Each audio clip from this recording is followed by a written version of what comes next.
it's your girl Jay, and welcome to the podcast. Let me not just say that like people know what this is. So I've been really thinking about a way that I could do like a long form type video or like recording type of like discussion type thing where I could kind of just wrap up the weekend, talk about things I missed, talk about things that I can't really fit into like the 8 to 10 minutes of the daily dose, and just something that's really informal where I could just sit down and just talk to you guys one-on-one. So I decided to bring back the Daily Dose podcast, however, put a bit of spin on it because I know a lot of you don't like watching things unless there's a video form, which is fair. So I decided to kind of take a page out of some other podcasters and just record the podcast. And in these type of videos, I'll just be talking about, mostly anything, from videos to news, to personal things, to just fandom things all around. So let's get started with like the first topic. I'm gonna try to start off all these podcasts with some housekeeping. So guys, if you didn't know, KCON LA is coming up soon.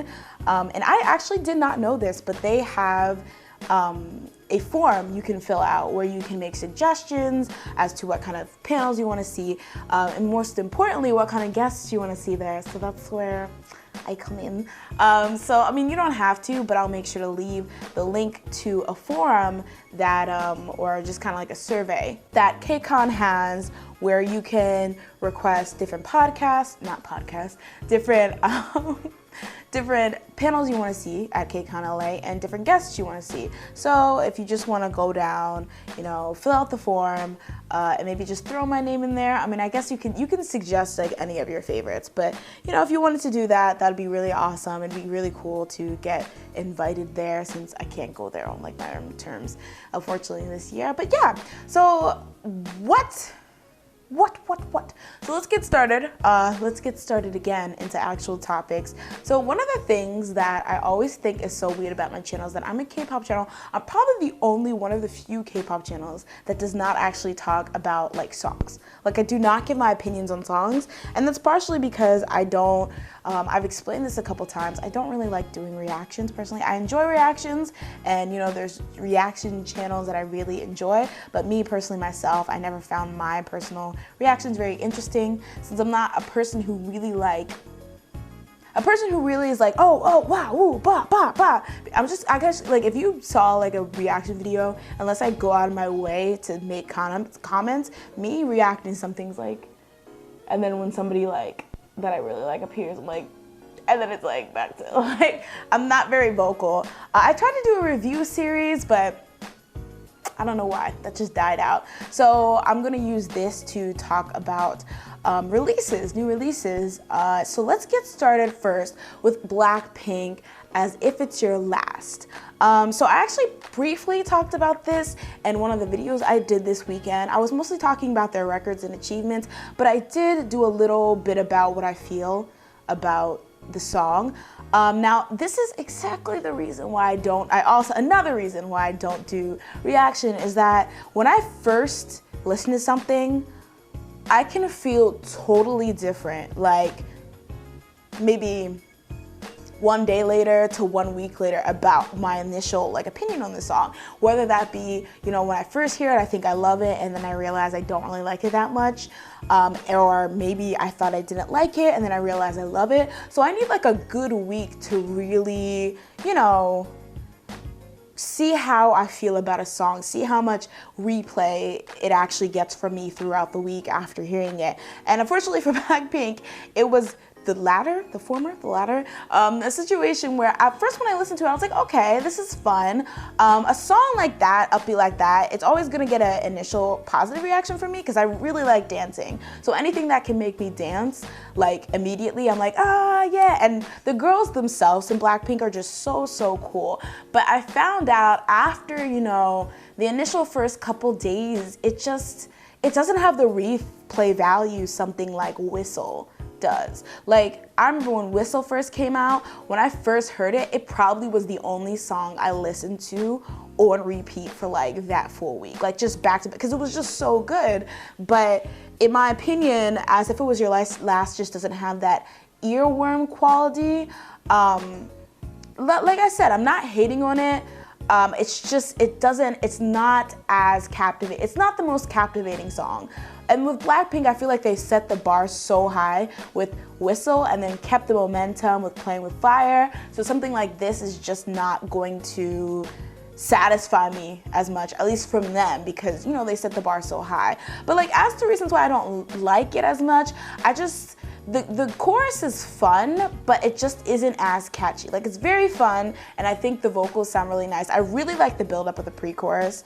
But other than that, like, even the rap, I like Lisa's rap. She always has a really awesome flow, but it just gets, I just don't have the feeling like where I have to listen to it again and again. So I guess I'll just kind of, you know, it's still on my phone, but like, it's definitely not the summer jam I thought it was going to be for me. Moving on to the next single, Apink released 1, 2, 3, 4, 5, 6, 7, 8, 9, 10, 11.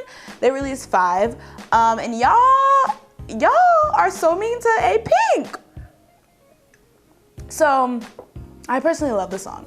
I am like not good at being partial about talking about people like Apink and G-Friend because I like that style of music, that very uplifting, you know, a lot of like instruments and stuff like that, just happy-go-lucky music. So when people say, oh, it's boring, oh, it's repetitive, I'm like, but I love this. This is good. This is the stuff I listen to when I'm down.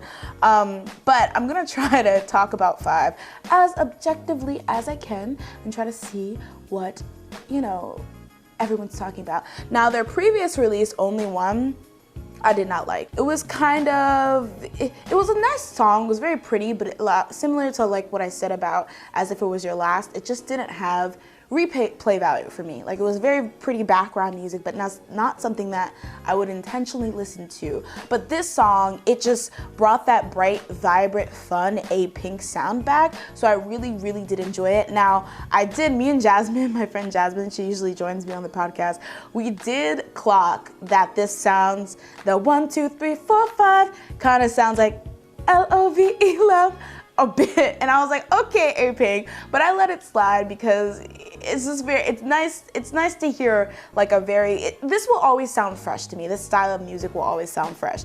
That's why, and let's just get into it, I'm one of those people who don't complain about Apink very, very religiously sticking to this innocent concept.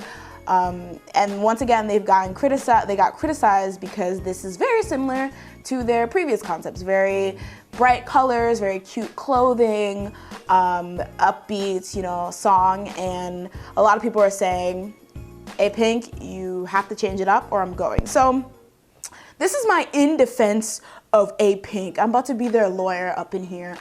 I don't think they have to change the concept. I think a lot of people are saying that now that even their youngest is 20 now. I think, yeah, Haeyoung was born in 1996, right? No, that was, okay, Namjoon, okay. How old is Haeyoung? I have to look this up now. See, this is the good thing about this cast because I have everything right in front of me, so I can just look it up and see how old she is. Oh yeah, okay, so Haeyoung was born in 1996. Okay, I'm getting confused with Haeyoung 1996, Namjoon 1995. Okay, sometimes I get them switched up. She's 20, or she's 21 now, so they're no longer, you know, those teen girls. So a lot of people say they have to put this cute stuff to rest. They have to put these cute songs to rest, and they have to grow up. But I feel like people are putting them to a standard they never promised. I personally like the fact that through and through, Apink has stuck with this innocent type of concept, I guess you would say. Just because it's like, it's them, that's what they're doing. And I really like the fact that in 2011 when they came out, they're like one of the few that were, you know, pushing this kind of concept. Because back then, like EDM, very sexy, badass type of music was really in. So it kind of is one of those things where I get why they're sticking to it because it has worked so well for them for so long. But I can understand the criticism that they haven't matured. However, only to an extent. I don't think making this type of music is childish. I feel like maybe some way in the way that they present it, they can mature a bit. Like one of my gripes is that I've always thought their choreography was really simple, and yeah, I get the whole public friendly simple choreography, it's very fun, but I feel like it's doing disjustice to like the bomb ass dancers like Balmy and Namju they have, because now that's not really a skill they'll get to flex except in like in concerts or like special stages, and sometimes their outfits can get on like the juvenile side, but I thought that most of the stuff they were wearing in this was fine, like age appropriate. They were wearing like, you know, belly shirts and very short shorts, and I felt like that was age appropriate. So I feel like the idea that they need to mature, I mean, I can see where you're coming from, but also maybe you've just personally outgrown their music and that's just not the style you like anymore. I mean, it really seems like I'm only didn't mean it, serving you only didn't mean it tease. Another reason I think they get some of this criticism is because of SNSD. No, just kidding, I'm not coming at it as an angry type of thing. But I feel like SNSD kind of, I mean, everyone knows SNSD set the standard of what a girl group should be, a K-pop girl group should be. They're, you know, one of the most popular, world-renowned girl groups. They kind of set the standard of how high and how popular and how big of a fan base a girl group can grow. And one of the things I think SNSD is known for is that they did the whole maturing thing in terms of how they progressed throughout the years musically and concept-wise very well. I mean, when they started out, they were wearing, you know, these schoolgirl uniforms, very innocent, barely any makeup, very just like we're teenage girls and, you know, this is what we do, this is how we feel. And slowly by slowly, they got more makeup, you know, their stuff became less cute and innocent and more powerful, and, you know, they just kept progressing. And one of the biggest turns, I think, one of the most iconic switches up, one of the iconic concept changes was when they went from G, their big hit G, which was very cute, to G, which was very like badass, sexy, in your face. And now I feel like a lot of girl groups that start off cute have this kind of, expectation of them that at some point they have to have their genie. For G-Friend, a lot of people were comparing Fingertips to That's Their Genie. That's like the song where they switch it up and become like this badass young women. And I get that because that was so perfectly done on SNSD part, and it's really cool to see girl groups growing that way, but not everyone has to follow that mold. And I feel like a lot of people expect Apink to follow that mold because of the blueprint that SNSD laid out, but I don't think there's anything wrong with them for never getting that genie or never switching it up that way. So overall, I really like 5. I can understand the criticism that people get to Apink, but I personally like their music. So moving on. So Henry from, well, can I just call him Henry? Technically he's from Super Jam. But Henry came back with I'm Good. Now this is actually really surprising to see this comeback because I don't even know how long was it. Like a couple months ago, he was worrying, a lot of people were worried because he, you know, took to Instagram and wrote this very detailed post about how like SM or his company wasn't supporting right, and he felt like all he had is fans now. But I guess, you know, something was solved, something came to fruition because he has I'm Good, and he always dragging him so hard. So I'm gonna hold off on talking about the song just like for a second. But a lot of people seeing he has a lot of braids, there's a lot of twerking, there's a lot of box braids of different colors. A lot of people are saying cultural appropriation. Actually, there's a fine fight because I feel like there's a lot of people saying that people need to get over it's not cultural appropriation. There's a lot of people saying that it is and it's whatever. I personally think, this is how I feel. It gives, a lot of the times when you're trying to be authentic, you try so hard to the point where it becomes so painfully unauthentic. And I think that's what happened in this music video. And by that I mean is that this is a very hip hop song. I could tell that this song was probably very inspired by the hip hop, specifically the type of hip hop that's being made in America right now. And because, you know, hip hop is like a music genre that was, you know, it's black music. To make your hip hop seem more authentic, a lot of people go to the route of, oh, if I'm gonna do this hip hop song, I'm gonna have to put on the box braids, I'm gonna have to have twerking. And it becomes so authentic, because when has Henry ever done this? Never. So in my opinion, it's like he's putting on a costume, so you accept that this is authentic hip hop. Like, that's the tease it's serving me. And that's when I'm just like, dude, literally you can do hip hop looking like anything. Like, why do you feel like you have to have these girls in box braids? Why does there have to be twerking? Why do you have to have them baby cornrows on the side of your head? Why do you have to wear these bandanas? Like, because you've never done this before. That's my problem. Like, take G2, for example. He's a rapper, and he was in Show Me the Money. G2 has these dreads, and he's always had these dreads. So no matter, I mean, he mainly does hip hop, but no matter where you see him, what he's doing, he's wearing these dreads because that's just how he is. Henry, though, you think he's going to be donning these box braids next time he comes out with a pop track or, you know, whatever type track? No. So that's why it gets costumey, and that's why people are like, he can stop. Like, he just did all too much. That being said, the song is a bop. That's why I'm so disappointed, because you didn't need to have girls twerking or girls in box braids or your baby cornrows for me to enjoy this as an authentic hip hop song. It's a genre. Anyone can do hip hop, but when you feel like you have to put on this costume just to be accepted that it's hip hop, that's when I'm just like, you're doing a lot. So overall, good song, very, very catchy.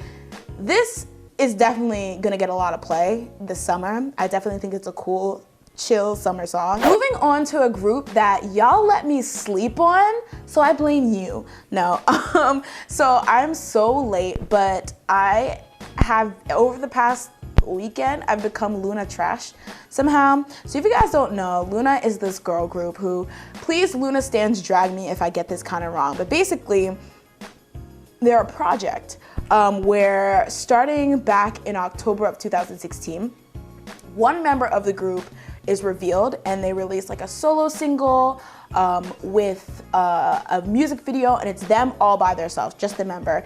And as you know, more members are released, some of their singles, when they're released, they're kind of bundled. They're like solo albums, single albums, so they're bundled with 1 or 2 tracks. But it mainly is when like a girl comes out, it's her focus, you see what she can do. And so what you end up having is a group of girls who literally can all hold a note, not even hold a note, are all fantastic singers, are really good dancers, you know, have like, you can see their personal charm. And so they're gonna do this throughout the year, and then finally, you know, they're gonna debut officially when all the members are revealed. So what you have is like a bunch of really banging tracks, and what pulled me in was Singing in the Rain, the most recent one that was released by Hansol, I believe. And I also really, really like Eclipse. But these girls are gorgeous, and it's crazy because literally they're all legitimately talented. Like, how many K-pop groups can you like really say that every single one of the members could release a solo track and like be confident, like have confident vocals and like intriguing enough vocals for you to like want to download the single? Like, it's just, and the music is so good. Like, I feel like that's the thing that gets me. No song sounds like, okay, well, we have to give this girl a track, so find her anything. Every song sounds like it was crafted to that particular girl's singing skill or singing tone set, and there's a lot of thought because they're really, really good songs. I'm just really excited to see where they're going. I'm like, Singing in the Rain and Eclipse are my favorite. They're the last two that came out, so I look like such a fake poser. But I don't know, I'm really excited for this group. So if you haven't, please check out Loona. I definitely think they're the next big thing in K-pop. So let's go on to comebacks, particularly one. Can I just talk about one? Well, I know that GFriend's coming back, and I know that EXO's coming back, but dates haven't been set yet. But our girls, Red Velvet, they are coming back this month, and they have been teasing us. And can I just stand out for Red Velvet real quick? Don't at me. they have probably some of the best concepts, not only in K-pop right now, but in general. Every time they release their teasers, I'm always just like, slay me. Like, I wrote on Twitter, like, when they just released that picture of fruit, and I know some of y'all clocked SM for using stock images, but I'm gonna let that go. I was just like, snatch me. Like, just snatch my soul from my body. And then Irene said, I'm gonna give you poses. I'm gonna give you options with her round of teasers. And then Yeri, she just released her round of teaser. And I think most recently, as I'm filming this video, Joy has released hers. And they're just so gorgeous and it's so summery. It looks like this is about to be the summer bop. Like, I know I say that every 12 seconds about every single song that comes out, but like, this looks like it is about to be the summer bop that I asked for. So I'm just so excited because their albums, even if I'm not so fond of their singles, because I'll admit I didn't really like Rookie that much, their albums are always a really good listen. So I'm ready for Red Velvet. Please, SM, please, I'm ready. So let's get into news. So one of you guys actually requested this story and I couldn't fit it in the Daily Dose. So I'm going to talk about here, and that is Hansol from Top Dog kind of alarmed fans a while back. So basically he was doing this live stream on Instagram, and in it he was teary-eyed, and he started talking about wanting to kill himself, and even during the live kind of showed some cars passing by and talked about how if he jumped in front, like, it could kill him.